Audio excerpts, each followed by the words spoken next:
Pabor ka bang makulong si dating spokesperson Harry Roque? Ang tanong kung dapat bang makulong si dating presidential spokesperson Harry Roque ay isang sensitibong usapin na nangangailangan ng maingat na pagsusuri batay sa mga umiiral na batas at ebidensya. Mga kaso at isyu na kinakaharap ni Harry Roque. Isa, Contempt of Congress. Noong Setyembre taong 2024, dalawang beses na siyang sinita ng House Quad Committee dahil sa hindi pagsunod sa subpoena at pagtangging magsumite ng mga dokumentong may kaugnayan sa kanyang yaman at posibleng koneksyon sa mga Philippine Offshore Gaming Operators, POGO. Dahil dito, siya ay inutusan na ma-detain hanggang sa siya ay makipagtulungan sa investigasyon.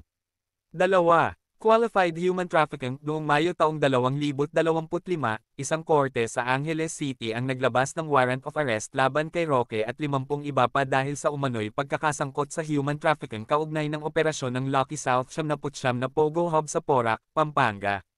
Ang kasong ito ay hindi maaaring piyansahan. Tatlo, paghingi ng asilo sa Netherlands. Matapos ang mga nabanggit na insidente, lumabas si Roque ng bansa at kasalukuyang humihingi ng asylum sa Netherlands. Ayon sa Department of Justice, maaaring gamitin ng Interpol upang may proseso ang kanyang extradition pabalik sa Pilipinas. Pagsusuri. Ang prinsipyo ng due process ay mahalaga sa anumang demokratikong lipunan. Ang bawat akusado ay may karapatang ipagtanggol ang sarili sa korte at hindi dapat husgahan hanggat hindi napatutunayan ang kanyang pagkakasala.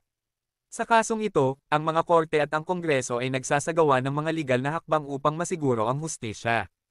Conclusion. Ang desisyon kung dapat bang makulong si Harry Roque ay nakasalalay sa resulta ng mga legal na proseso at ebidensyang ihaharap sa korte.